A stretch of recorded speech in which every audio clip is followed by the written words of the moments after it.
The Vedic scripture divides life in four stages. It is also called the ashram. That means where you are at the given moment, where you live at the given moment. It is a basic journey from your cradle to your grave. My name is Anshul Bafna. I'm your own mod monk.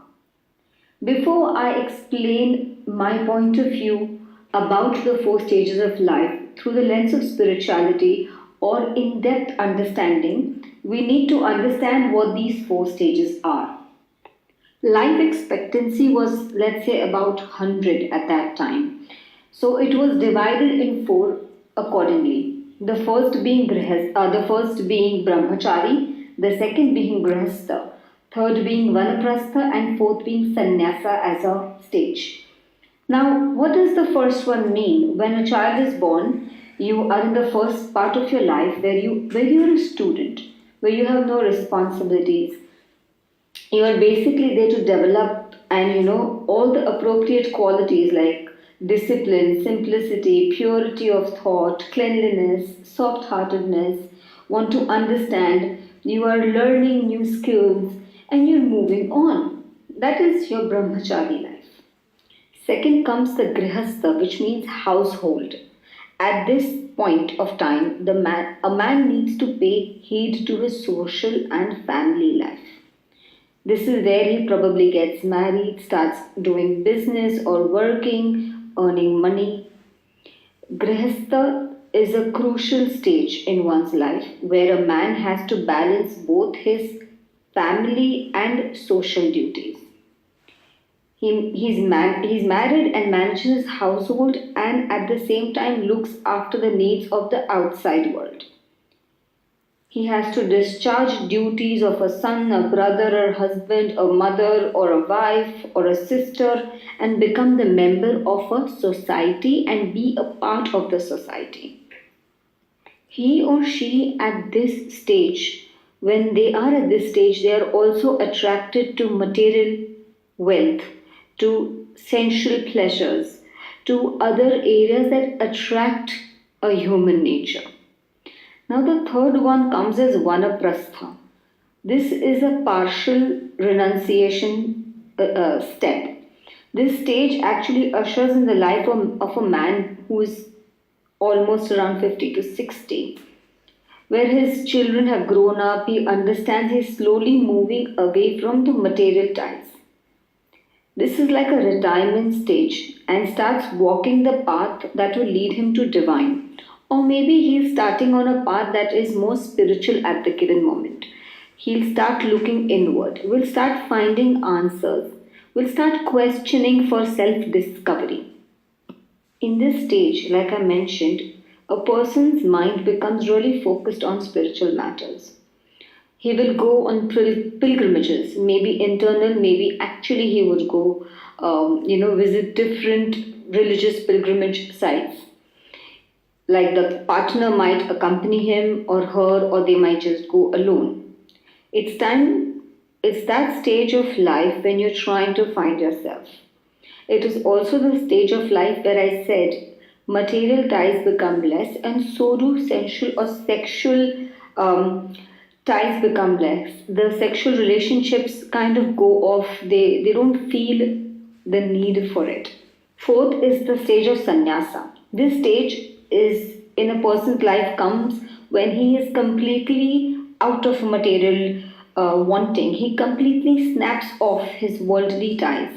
He doesn't feel the need. He feels like he is becoming one with the universe. He or she is really wanting the taste of eternal divine love and bliss. Now coming back to my point of view, every person goes through a different stage at a different point in time.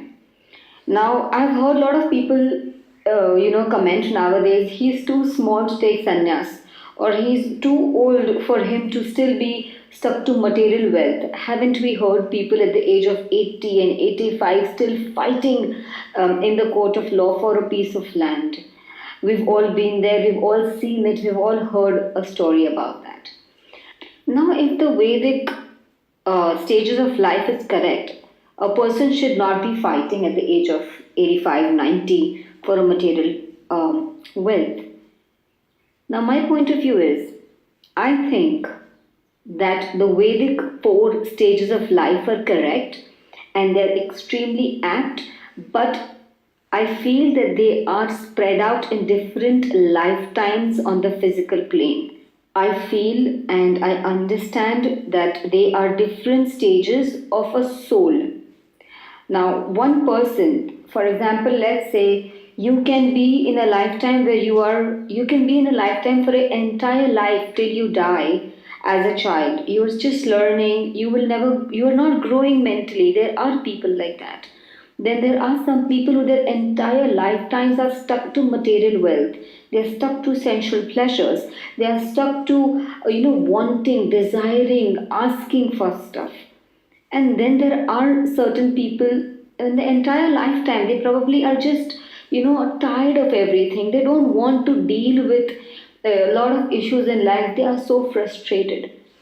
And then there are certain people who, at a very young age, understand and feel the divine bliss, and they just want to skip all those parts in their physical life and want to get straight into sannyasa ashram. But do you think that they haven't gone through the previous lifetimes before? They haven't gone through those previous stages of your life cycle before? They have. But what happens is that you can live multiple lifetimes in one stage. Then you move on to multiple lifetimes, maybe 1 or maybe 5, I do not know that. It depends on person to person and soul to soul. They move on to another stage in a different lifetime, and so on and so forth. So from the soul is born, that is the cradle, which is the birth of a soul, to enlightenment. You have to pass through these 4 stages, and it can come anytime in your soul life cycle. So it is not necessary that in this one single physical lifetime that you have to go through all the 4 stages. You will meet people at a very young age who are extremely wise. They are spiritually very attuned. They want, with clarity, they know that they want spiritual wisdom. They want enlightenment. They want detachment. And that understanding comes because in previous lifetimes, multiple lifetimes, they have gone through, they have passed these stages of life. They have already experienced these stages of life. Your dharma, that means your duty, and your karma that you have done, your act will showcase where you stand today. So society, of course, needs both kind of people. The one who abandons all to be with the universe, with the spiritual supreme self, with God, so he or she can guide others, and also needs other people who stay within the social institution, marry, have material wealth. It needs society, the world needs to strike a balance between the two. But the balance does not come with age. It does not come with physical age. It comes with spiritual or soul age. So the next time you meet somebody who is wiser and speaks more wisdom, even if he or she displays a younger physical age, do not brush them away.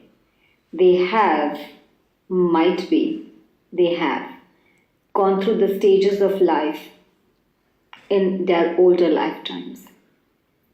There is a lot to talk about on this particular topic, but I will save that for a later time. Hope I have given you a different perspective towards the 4 stages of life or the 4 ashramas of life. Keep tuned in for more. My name is Anshul Bafna. I'm your own mod monk. Do like, share and comment. You can follow me on www.facebook.com/Anshul Bafna mod monk, MODMONK. Take care of yourself. I will speak to you soon.